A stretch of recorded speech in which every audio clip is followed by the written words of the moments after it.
საქართველოს ექს-პრემიერმა და ქვეყნის უმდიდრესმა მოქალაქემ ბიძინა ივანიშვილმა დგას ბიზნეს ასოციაციებთან, მთავრობის ეკონომიკური გუნდის წევრებთან და მის მიერ დაფუძნებულ ორ ორგანიზაციას საზოგადოება 2030-თან და მოქალაქესთან ერთად ეკონომიკური ფორუმი გამართა. ფორუმზე ექს-პრემიერმა ბიზნესმენებს მთავრობის სამომავლო გეგმებისა და რეფორმების შესახებ ესაუბრა და მათგან პრობლემებისა და გამოწვევების შესახებ მიიღო ინფორმაცია. ივანიშვილმა ფორუმზე თქვა, რომ მას საქართველოში ბიზნეს ინტერესები არ აქვს. მიუხედავად იმისა, რომ ჯგუფი და თანაინვესტირების ფონდი ქვეყანაში ათობით ბიზნეს ფლობს. ივანიშვილმა დღეს გიორგი კვირიკაშვილის მიღწევებზეც ისაუბრა. კიდევ ერთხელ ხაზს გაუსვამდი კვირიკაშვილის როლს და დღევანდელი მთავრობისას, რომ დღეს ყავთ მთავრობა, რომელიც იმართება ხალხისგან, პირდაპირ შემიძლია გითხრათ ბიზნესია ჩემს წინ, იმართება ბიზნესისგან და ყველა თქვენს გამოძახილს აბსოლუტურად მაქსიმალურად სწრაფად ეხმაურება და ყველაფერს აკეთებენ იმისათვის, რომ თქვენ ლობირება გაგიწიონ საერთაშორისო ბაზრების თუ შვიდა კანონების დაცვასა თუ განვითარებაში. არავითარი ინტერესი გარდა საერთო ქვეყნის ინტერესებისა მე არ გამაჩნია. პოლიტიკაში მოვედი და ძალიან იოლად დაპირებისამებრ თავის დროზე დავტოვე პრემიერ-მინისტრის თანამდებობა. არავითარი სხვა თანამდებობის ძიებაში მე არ გახლავართ. არც ბიზნესს არ ვაკეთებ საქართველოში. ამას ხაზს უსვავ და აქვე ბიზნესმენებს მინდა განუმარტო, რომ არავინ არ იფიქროს, რომ ეს ცუდია, პირიქით ყველაზე კარგი რაცაა, თქვენ აკეთებთ ამას, სწორედ ბიზნესმა უნდა მოახერხოს და გაამდიდროს ქვეყანა და გადატეხოს ის უბედურება, სადაც ჩვენ ვიმყოფებით, მაგრამ ჩემი როლი არ არის ბიზნესში დღეს პირადი, რომ პირადულს მინდა გავუსვა ხაზი, რომ მე პირადული ბიზნეს ინტერესები საქართველოში არ მაქვს და ბიზნესმენებს შეგახსენებთ, რაც გამეცხადებია ჩემს წერილშივე, თუ ნებისმიერი პროექტი დაგაინტერესებს თქვენ და განავითარებთ, ფასდაკლებით და არამოგებით, სიამოვნებით გადმოგცემთ და კიდევ დაგეხმარებით. კვირიკაშვილი აი იმდენად კარგად იცნობთ და ის იმდენად გასაგებია მისი მოდელი, რომ კვირიკაშვილი იფიქრებს ხალხის ხმები მოიპაროს ან კორუფციაში ჩაეფლოს და ვიღაცას ჯიბეში ჩაუძრეს. აი ხო წარმოგიდგენიათ, აი ესეთი მთავრობა ხავს დღეს და არჩევნებიც სწორედ ასეთი ეტალონური უნდა ჩავატაროთ. ბიზნესმენთა თქმით, შეხვედრაზე განიხილებოდა მთავრობის ეკონომიკური პოლიტიკა და მის მიერ მიღებული რეგულაციები, რომელმაც ბიზნესს გარკვეული პრობლემები შეუქმნა. მათ შორის საპოლიციო გამოსახლების გაუქმება და მომხმარებელთა უფლებათა დაცვის შესახებ კანონმდებლობის ცვლილებები. ბიზნესმენთა თქმით, ივანიშვილი ფორუმს დაესწრო როგორც ქვეყანაში რეალურად გადაწყვეტილების მიმღები და ერთ-ერთი ყველაზე გავლენიანი მოქალაქე. ამ პრობლემებთან დაკავშირებით, ბიზნეს რა პრობლემები აქვს სასამართლოებთან დაკავშირებით, საგადასახადოსთან, ზოგადად ყველა პრობლემაზე იყო აბსოლუტურად საუბარი. ბატონო ბიძინა იყო წარმოდგენილი თავისი საზოგადოებით, რომელსაც ქვია მოქალაქე და რომელსაც ქვია 2030. ვფიქრობ, რომ იყო საუბარი, ასე ვთქვათ, საზოგადოებასთან, რამოდენიმე ორგანიზაცია იყო ამ ასე ვთქვათ შეხვედრის ორგანიზატორი, მათ შორის ბიზნესმენთა ასოციაცია, 2030 საზოგადოება, საბანკო ასოციაცია და ასე შემდეგ. რაღაცას ეგონა, რომ ესე ვთქვათ, ეს კარგი კანონმდებლობა იყოს, ცვლილება კანონმდებლობაში სამწუხაროდ ამან უფრო მეტი პრობლემა შექმნა. მომხმარებელთა უფლებების შესახებ კანონი ჩვენ არ მოგწონს და ეს გავაჟღერეთ რამოდენიმეჯერ და კიდე ერთხელ დაფიქსირდა, რომ ხელისუფლება ჩვენგანის არის. პოლიციური გამოსახლების შესახებ მიიღეს კანონი, მაგრამ ჩვენ თავიდანვე დავაფიქსირეთ, რომ ეს არ მოგწონდა და დღეს ვფიქრობთ, რომ ხელისუფლებაც ამაზრზეა. კერძო საკუთრებასთან დაკავშირებით აქ შეკითხვა არ არის, უბრალოდ მიმოვიხილეთ, ამ ძალიან კარგადაა საქმე და ზოგადად იყო საუბარი ბიზნესის თავისუფლების შესახებ, რაც მიღწეულია. მინისტრთა კაბინეტის წევრები ამბობენ, რომ ექს-პრემიერი ბიძინა ივანიშვილი შეხვედრას ესწრებოდა როგორც სამოქალაქო სექტორის წარმომადგენელი და მანაც სხვების მსგავსად ფორუმზე მთავრობის საქმიანობისა და ბიზნეს გარემოს შესახებ გარკვეული ინიციატივები წარადგინა. დღეს იყო შეხვედრა საზოგადოებრივი ორგანიზაციის წარმომადგენლებს, ექსპერტებს, ბიზნესმენებსა და მთავრობის რამდენიმე წარმომადგენელს შორის. კითხვები, რომელიც იყო ხელისუფლების მიმართ, წინადადებები, რომლებიც იყო ხელისუფლების მიმართ. მათ შორის კითხვები და ასე ვთქვათ, წინადადებები ჰქონდა ბატონ ბიძინასაც და სხვა როგორც ექსპერტებს, ისე ბიზნესმენებს. მინდა აღნიშნო, რომ ძალიან სუსტი ოპონენტები ყავდნენ. ძალიან სუსტი ოპონენტები ყავდნენ. მე არ ვიცი. ყველა იყო, მათ შორის მე რაც ვიცი, იყო ყველა მოწვეული, ვისაც ჰქონდა სურვილი თავისი აზრის გამოთქმის, იმიტომ რომ მართლაც მე არ მინდა რომ მე დავასახელო ისინი რა, მაგრამ ორგანიზატორებს შეგიძლიათ კითხოთ. ივანიშვილის ბიზნეს ფორუმს პროტესტის ნიშნად რომან გოცირიძე და გიგა ბედინეიშვილი არ დაესწრნენ. ინფორმაციას, რომ ეკონომიკის სამინისტროს დაქვემდებარებაში მყოფი წყნეთის აგარაკების გაქირავების პროცესი შეჩერებულია, ეკონომიკის მინისტრი ადასტურებს. დიმიტრი ქუმსიშვილის თქმით, აგარაკები იყიდება და დაინტერესებული ინვესტორიც უკვე გამოჩნდა. თუმცა აღსანიშნავია, რომ აგარაკების გასხვისებაზე საჯარო აუქციონი გამოცხადებული არ არის. იქ მცხოვრებ მოიჯარეთა ნაწილის თქმით კი მათი კონტრაქტები შეწყდა, რის გამოც ტერიტორიის 3 დღეში დატოვების ულტიმატუმი წაუყენეს. ტაბულას ინფორმაციით, აგარაკების კვლავ სამთავრობო ზონად გარდაქმნა იგეგმება. ქუმსიშვილი ამბობს, რომ ერთადერთი ვინც აგარაკების ქირაობით არის დაინტერესებული, ტაბულას დირექტორი თამარ ჩერგოლეიშვილია. ერთადერთი ადამიანი, ვისაც უნდა ეხლა იქირაობა, არის თქვენი დამფუძნებელი თამარ ჩერგოლეიშვილი. ამის გულისთვის შეიძლება ამ ხელა ამბავიათ ხო? ჩვენ ყავს კონკრეტული ინვესტორი, რომელთანაც მიმდინარეობს მოლაპარაკება და შესაბამისად, თუ კონკრეტული ინვესტორს უნდა ამის შეძენა, მაშინ ეხლა დიახ დღეს ახალი იჯარები აღარ ფორმდება. ქუმსიშვილის ამ განცხადებას სიცრუეს უწოდებს თავად თამარ ჩერგოლეიშვილი და წყნეთის აგარაკებით პირად დაინტერესებას კატეგორიულად გამორიცხავს. ტაბულას დირექტორი ასევე აღნიშნავს, რომ მას შიდა წყაროებიდან აქვს ინფორმაცია იმის შესახებ, რომ წყნეთის აგარაკების კვლავ სამთავრობო ზონად გადაკეთებას აპირებენ. რაც წუთიდანაც ტაბულა ჩაერთო ამ ამბავში, იმ წუთშივე ვთქვი, რომ მე იქ აღარ ავალ, იმიტომ რომ განსხვავებით ბიძინა ივანიშვილისგან, განსხვავებით ბატონი ქუმსიშვილისგან, მე ჩემ ძალაუფლებას, რასაც ტაბულას დირექტორობა მანიჭებს, არ ვიყენებ პირადი მიზნების მისაღწევად.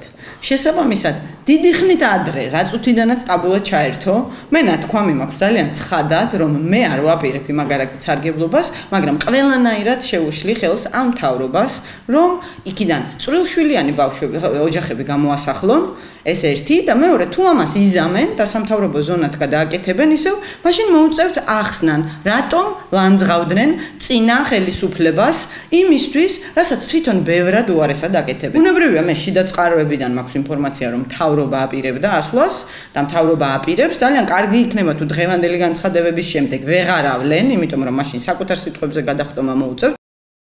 ინფორმაციას, რომ შესაძლოა წყნეთის აგარაკები კვლავ სამთავრობო ზონად გადაიქცეს, უარყოფს ყოფილი პრემიერ-მინისტრი ბიძინა ივანიშვილი. ივანიშვილის თქმით, მას არ აქვს კონკრეტული ფაქტები, რაც დაადასტურებდა, რომ მთავრობის წევრები აგარაკებით სარგებლობას გეგმავენ. ივანიშვილი ასევე ამბობს, რომ თავის დროზე ყოფილი ხელისუფლების წევრების კრიტიკის საბაბი ის გახდა, რომ ტერიტორიაზე აგარაკების აშენება იგეგმებოდა.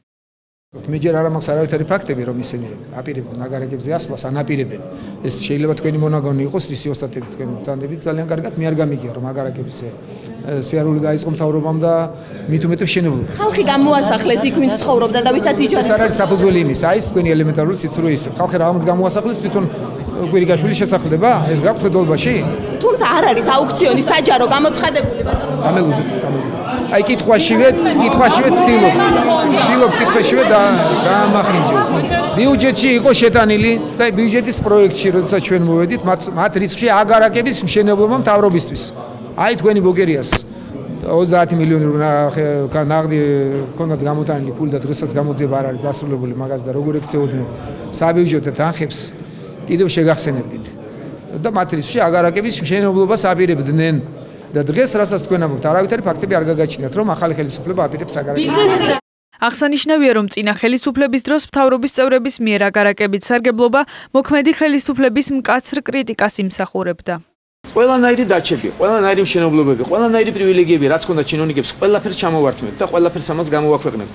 არავითარი წყნეთი, არავითარი დაჩები, იქიდან მშენებლობები მიდის, სულ ყველაფერი გავაჩერეთ, ყველაფერი თქვენსკენ წამოვა. წყნეთის სამთავრობო აგარაკები, რომლებიც დღეს არის სახელმწიფო საკუთრებაში და რომლის პრივატიზაციაც იგეგმება, მე მაინტერესებს ყოფილი ხელისუფლების მაღალჩინოსნების, ასე ვთქვათ, მფლობელობაში, სარგებლობაში თუ იყო ეს აგარაკები და მაინტერესებს ვინ იყვნენ ის ჩინოვნიკები, ვინც სარგებლობდა ამ ქონებით თავის დროზე? დიახ. ყოფილი პრემიერ-მინისტრის ვანო მერაბიშვილის სახლისთვის. ამ კომპანიამ 1.200.000 ლარი გადაიხადა უკვე. სპეციალური კომისია არის შექმნილი. ასეთი საკითხების შემსწავლელი კომისია არის. ამ კომპანიამ ჩვენ ახლა ვუბრუნებთ ამ თანხას. ვუბრუნებთ ჩვენ. მერაბიშვილის ახირების გამო სახელმწიფო ზარალდება. მე ვფიქრობ, რომ ეს არის გამოძიების საგანი.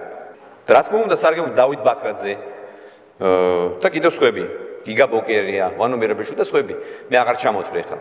წყნეთის აგარაკები 2015 წლიდან საპრივატიზაციო ობიექტთა ნუსხაშია შესული, თუმცა ამ გარემოებას აქამდე მისი შენობების ნაწილის გაქირავებისთვის ხელი არ შეუშლია. გასული 3 წლის განმავლობაში წყნეთის აგარაკები აუქციონის წესით ქირავდებოდა და ვინც მეტს იხდიდა, ის სარგებლობდა.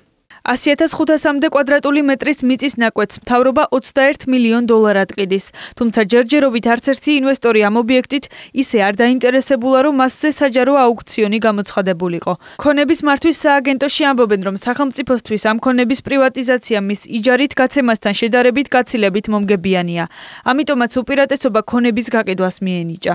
იმ გარემოების გათვალისწინებით, რომ დღეს ქონება აუქციონზე გატანილი არაა, უცნობია, რატომ თქვა სახელმწიფომ ქონების იჯარიდან მიღებულ გარკვეულ შემოსავლებს ეუარი.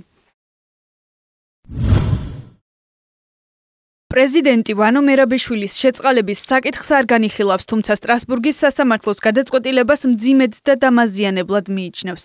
პრეზიდენტის პოზიციაზე მისმა მრჩეველმა ისაუბრა. კახა კოჟორიძე მიიჩნევს, რომ პროკურატურამ სტრასბურგის გადაწყვეტილების შესაბამისად ვანო მერაბიშვილის საკნიდან გაყვანის საქმეც უნდა გამოიძიოს, ვინაიდან სამართალდამცველების ქმედება დანაშაულის ნიშნებს შეიცავს. კოჟორიძის თქმით, სწორედ ამ ფაქტის გამოუძიებლობამ გამოიწვია ევროსასამართლოს მიერ მე-18 მუხლის დარღვეულად ცნობა. პრეზიდენტი არ განიხილავს ვანო მერაბიშვილის შეწყალების საკითხს, თუმცა ცხადია, ეს არ ნიშნავს იმას, რომ ეს არ არის მძიმე და დამაზიანებელი გადაწყვეტილება და ამაზეც პრეზიდენტის ადმინისტრაციის წარმომადგენლებმა არაერთხელ ისაუბრეს. ეს ნამდვილად არის მძიმე გადაწყვეტილება და როგორც ჩვენ ვაცხადებთ, ამას უნდა მოჰყვეს შესაბამისი პოლიტიკური და სამართლებრივი პასუხისგებლობა კონკრეტული პირების. ვისაც ევალებოდა, ვინც იყვნენ მაშინ პროკურატურაში, მთავარი გადაწყვეტილების მიმღებები და ჩათვალეს, რომ გამოძიება არ უნდა დაწყებულიყო, მე ვფიქრობ, აი ეს გადაწყვეტილება შეიცავს დანაშაულის ნიშნებს და სწორედ ამაზე უნდა ჩატარდეს გამოძიება, შეიძლება სხვა საკითხებზეც, მაგრამ ამაზეც უნდა ჩატარდეს გამოძიება, რატომ გადაწყდა მაშინ პროკურატურის მხრიდან, რომ გამოძიება არ დაწყებულიყო. მერაბიშვილის შეწყალების შესაძლებლობის შესახებ კომენტარი ყოფილმა პრემიერ-მინისტრმა ბიძინა ივანიშვილმაც გააკეთა, რომელიც მიიჩნევს, რომ საკითხი პრეზიდენტის გადასაწყვეტია.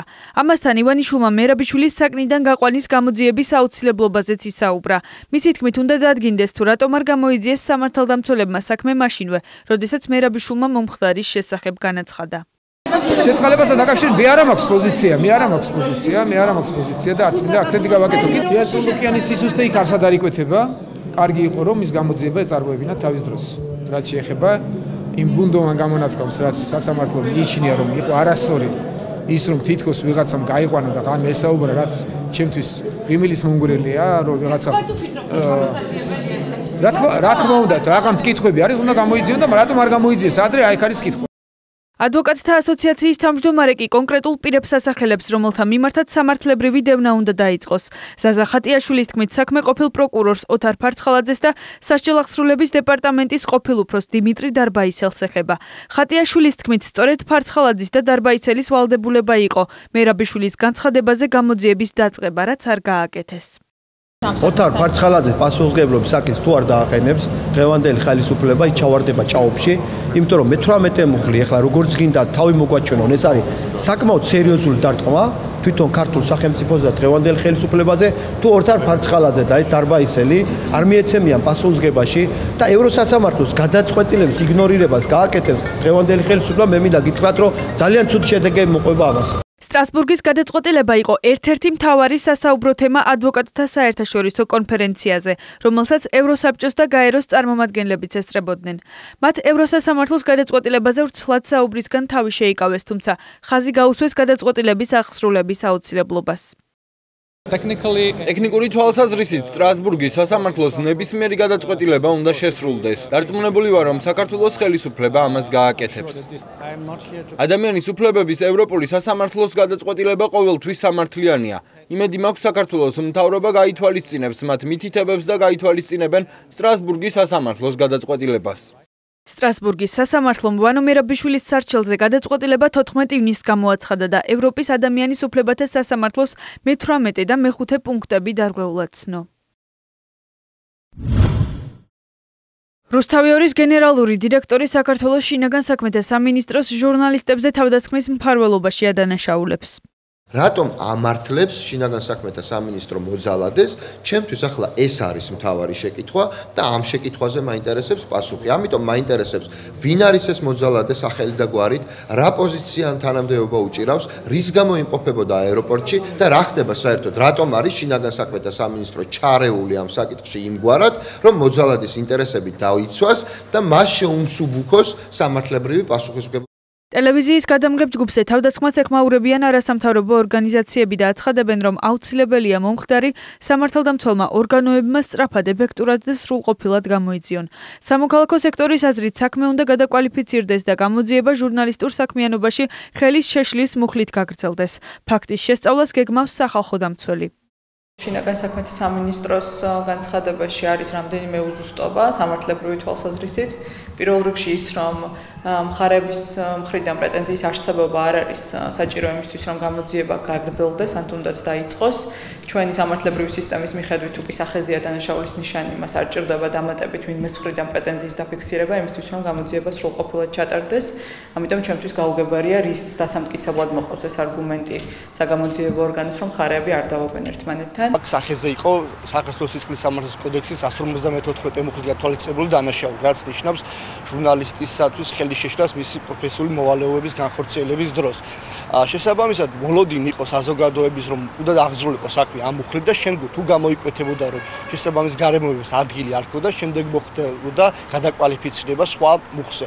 წინასწარ გამორიცხვა, რომ ამას ადგილი არ ჰქონდა, საფუძვლიან ეჭვს აჩენს თავის მხრივ, რომ არ არის სურვილი სახელმწიფოს, რომ ამ მუხლით მოიწვლიოს გარემოებები. ძალიან სახიფათო თვითონ ინციდენტზე რეაგირება, იმიტომ რომ ინციდენტების შრობა მოხდეს არაერთი, მაგრამ სამართალდამცავები მათი ქმედებებით კიდევ უფრო ახალისებენ ძალადობას და ეს ყველაზე საგანგაშოა წინასაარჩევნო პერიოდში.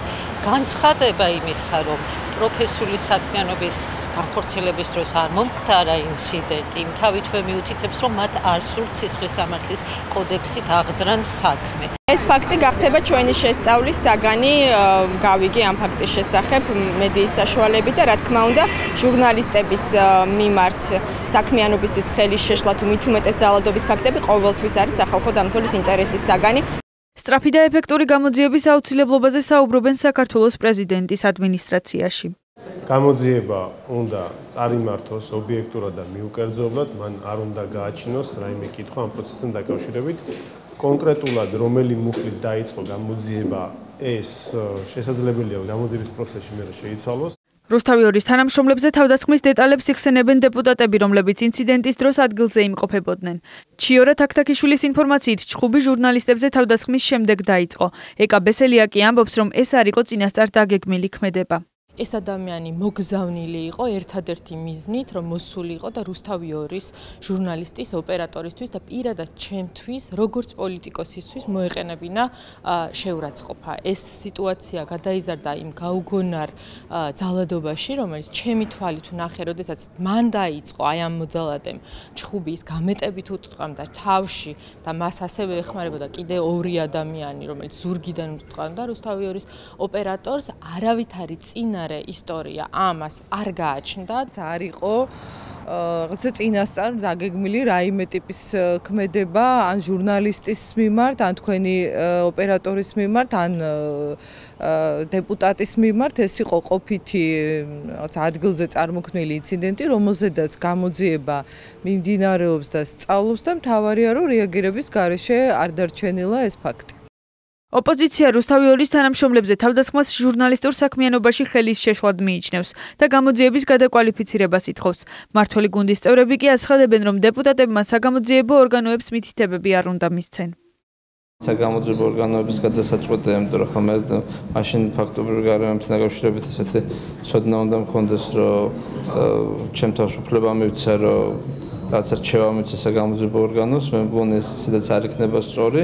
ამ შემთხვევაში მთავარი არის დადგინდეს ობიექტურად რას ხონდა ადგილი და რა მოხდა და კვალიფიკაცია აქედან გამომდინარე შედგება. ეს არის წაქეზება ძალადობის და სრულიად დაუშვებელია წარმოუდგენელი რამე გააკეთა გუშინ შინაგან საქმეთა სამინისტრომ, როდესაც კვალიფიკაცია განსაზღვრა როგორც ის შემთხვევა, როდესაც დაამთავრა ჟურნალისტო თავის საქმიანობა და მხოლოდ მაშინ ვინ განსაზღვრა ესა, საიდან განსაზღვრეს. ეს არის დანაშაულის დაფარვა და ძალადობის წაქეზება მედიის მიმართ. ეს არის წინასაარჩევნო გარემო, რაც ხდება დღეს საქართველოში.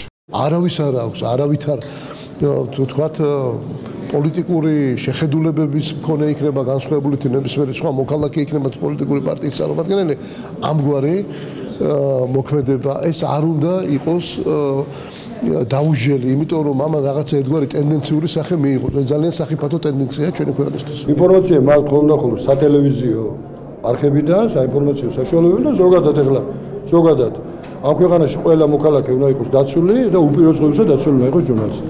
თბილისის საერთაშორისო აეროპორტში 19 ივნისს გამთენიისას რუსთავი 2-ის გადამგებ ჯგუფს უცნობი პირი თავს დაესხა. ინციდენტი იმ დროს მოხდა, როცა ჟურნალისტი დეპუტატ ჩიორა თაქთაქიშვილისგან ინტერვიუს იღებდა. გამოძიება ცემის მუხლით მიმდინარეობს. ტელევიზიის წარმომადგენლები და გენერალური დირექტორები დღეს პრეზიდენტის მრჩევლებს შეხვდნენ. შეხვედრის თემა უფასო პოლიტიკური რეკლამების დროის გადანაწილება იყო. მედიის წარმომადგენლების სრული უმრავლესობა საუბრობს იმაზე, რომ ახალი რეგულაციები წამგებიანი იქნება როგორც ტელევიზიებისთვის, კომერციული თვალსაზრისით, ასევე მაყურებლებისთვისაც. მათივე თქმით, ცვლილებებთან დაკავშირებით კერძო მედია საშუალებებისთვის თავიდანვე უნდა ეკითხათ აზრი. ისაღებია, როდესაც მკაფიოდ ითქმება, რომ 50 დღეს იწყება ეს რეგულაცია, ჯამური დრო სარეკლამო, უფასო სარეკლამო დროის არ იზრდება, მაგრამ როგორ გადავანაწილოთ ეს დრო, ამას გვასწავლის კანონმდებელი, რაც არის ჩვენს სარედაქციო დამოუკიდებლობაში ჩარევა და არღვევს კონსტიტუციას. არავინ ეკითხება მაყურებელს, უნდა თუ არა საათში დაახლოებით 7 წუთის განმავლობაში უყურებდეს პოლიტიკური რეკლამების პარტიების რეკლამებს და ეს არის პირველ რიგში მომხმარებლის აუდიტორის ინტერესის დარღვევა და დღევანდელი მსჯელობაც ადასტურებს იმას, რომ ამ ქვეყანაში ყველაფერი წყდება პირველ რიგში მოსახლეობის ინტერესების გავარდნით. ეს არის პრაქტიკულად ტელეკომპანიების ძარცვა, მე არ შემეშინდება ამ სიტყვის თქმის და სამწუხაროდ დამკვიდრდა ძალიან მანკიერი პრაქტიკა, როდესაც პოლიტიკოსები ჩვენს ქონებას ანაწილებენ ისე, რომ ჩვენ საერთოდ არაფერს არ გვეკითხებიან, არც კი დაუძახიათ, არც კი მოусმენიათ, არც უკითხავთ საერთოდ ჩვენი აზრი. მნიშვნელოვნად აუარესებს ეს პროექტი ტელეკომპანიების მდგომარეობას, ძალიან დიდი ფინანსური დანაკარგები გვექნება ჩვენ და ძალიან დიდი უსიამოვნება იქნება ეს მაყურებლისთვისაც. ძალიან კარგია, რომ მედიის აზრით დაინტერესდნენ, მოგვიწვიეს, კანონი არ არის ჯერ მიღებული, შესაბამისად მიმდინარეობს განხილვები და იმედი გვაქვს, რომ ჩვენ აზრს გაითვალისწინებენ და ისე მიიღებენ კანონს, რომ არ დაზიანდეს ტელეკომპანიების კონტენტი. კანონში არის ადგილები, რომელიც არის ბუნდოვანი და შეიძლება იყოს ორმაგი ინტერპრეტირების საშუალება. ამიტომ ძალიან მნიშვნელოვანი იყო ეს შეხვედრა. ვფიქრობ, თუ მესამე მოსმენამდე კიდევ იქნება ჩვენთან კონსულტაცია გულისხმობ მედიასთან, მათ შორის საზოგადოებრივ მაუწყებლობთან ძალიან კარგი იქნება. ამავე თემაზე გასული კვირის პარასკევს პრეზიდენტი ინტერპარტიული ჯგუფის წევრებსაც შეხვდა. პრეზიდენტის მრჩეველი კახა კოჟორიძე ამბობს, რომ პრეზიდენტის ადმინისტრაცია იმედს იტოვებს, რომ ვეტოს გამოყენება საჭირო არ გახდება და პარლამენტი იპოვის გზას, თავი დააღწიოს შექმნილ ვითარებას. განსხვავებული ინტერესების მქონე სუბიექტები ერთმაგიდასთან დასხდნენ და როგორღაც აი ამ რთული სიტუაციიდან გამოინახოს ოქროს შუალედი, რათა დაბალანსებული გადაწყვეტილება იქნეს მიღებული. მე კიდევ ერთხელ ამ ეტაპზე ვერ შევთავაზებ ვერავის რაღაც კონკრეტულ რეცეპტს, იმიტომ რომ ეს არის მუშა პროცესი და ჩემის გადმოსახედიდან ამ ეტაპზე, როდესაც ჯერ კიდევ პარლამენტში პროცედურები არ არის დასრულებული, კონკრეტული რეცეპტის თქმა არ ვფიქრობ, რომ სწორი იქნება, მაგრამ გამოსავლის ნახვა ნამდვილად შეიძლება. როგორც მედიის წარმომადგენლები განმარტავენ, უფასო პოლიტიკური რეკლამების ახალი რეგულაციების მიხედვით ტელევიზია იძულებული იქნება დაახლოებით ყოველ 1 საათში ერთხელ 2 წუთნახევარი მიუძღვნას პოლიტიკურ რეკლამებს. გუშინ ქრისტიანთა ნაწილმა სულთმოფენობის დღესასწაული იზეიმა, საზეიმო წირვა ჩატარდა სახარების რწმენის ეკლესიაშიც. მას სხვადასხვა დენომინაციის წარმომადგენლები დაესწრნენ. სულთმოფენობის დღესასწაულს ულოცავ ყველა ქრისტიანს, განსაკუთრებით სახარების რწმენის ეკლესიას საათსახური იმყოფებით. ეს არის ყველაზე მნიშვნელოვანი დღე პროტესტანტული ეკლესიების ერთი ნაწილისთვის, რამდენადაც სწორედ სულიწმინდის მოქმედებასა და სულიწმინდის მადლთან არის დაკავშირებული ეკლესიის აღმოცენება. ძალიან მნიშვნელოვანია, რომ ეს დღე მაქსიმალურად გაშუქდეს ტელევიზიებით, როგორც სწორედ პროტესტანტული ეკლესიების ერთი ნაწილის ყველაზე მნიშვნელოვანი, ყველაზე ცენტრალური დღესწაული. კარგით, მეც მინდა შეუერთდე მილოცვებს, ულოცავ სრულიად საქართველოს სულთმოფენობის დღეს და ხაზი მინდა გაუსვა აი ამ დღესასწაულის მნიშვნელოვნებას. სულთმოფენობა ეს არის გამოხატულება ღმერთის შერიგებისა ადამიანებთან. ვინაიდან ცნობილია, როდესაც ადამიანმა შესწოდა და დაკარგა ღმერთის მადლი, ღმერთის სული განეშორა მას. და რადგანაც იესო ქრისტეს დიდმა მსხვერპლმა გახსნა ისევ კარი წმინდათა წმინდაიში ადამიანებისთვის, ღმერთის მორწმუნე ადამიანებისთვის, ღმერთმა ნიშნად შერიგებისა, თავისი სიყვარულისა წარმოგზავნა თავისი წმინდა სული, იგივე ღმერთი, ჩვენი უფალი. ჩვენი ეკლესიისთვის ძალიან მნიშვნელოვანი დღესასწაულია, ყოველ წელიწადს განსაკუთრებულად აღნიშნავთ და მთელი ეკლესიის ახალგაზრდობაც ვიღებთ ამაში მონაწილეობა. დაპირების მიუხედავად დღესასწაულს არ დასწრებიან ხელისუფლების წარმომადგენლები. არ დასწრების მიზეზად ქალაქში მცირე ნალექი დასახელდა. ქაბულში თვითმკვლელმა ტერორისტმა მიკროავტობუსში თავი აიფეთქა, რასაც 14 ადამიანი ემსხვერპლა, არიან დაშავებულებიც. BBC-ს ინფორმაციით დაღუპულთა და დაშავებულთა უმრავლესობა ნეპალის მოქალაქეა. ისინი მიკროავტობუსით კანადის საელჩოში მიდიოდნენ, სადაც დაცვად მუშაობდნენ. მომხდარზე პასუხისმგებლობა თალიბანმა აიღო. ავღანეთში ბოლო 2 თვის განმავლობაში 2 ტერორისტული თავდასხმა მოხდა. ერთი თვის წინ თვითმკვლელმა ტერორისტმა ქაბულთან ახლოს ავტობუსში თავი აიფეთქა. ივნისში კი თავდასხმა განხორციელდა ღაზნიში სასამართლოს შენობაზე. ორივე შემთხვევაზე პასუხისმგებლობა დაჯგუფება თალიბანმა აიღო, რომელმაც მიზეზად 6 პატიმრის სიკვდილით დასჯის გამო შურისძიება დაასახელა. სამხრეთ მექსიკაში ოახაკას შტატში საპროტესტო აქციის დაშლისას 6 ადამიანი დაიღუპა, ასზე მეტი კი დაშავდა. საპროტესტო აქციას მასწავლებლები მართავდნენ, რომლებიც პროფკავშირის 2 ლიდერის კორუფციის ბრალდებით დაპატიმრებას აპროტესტებდნენ.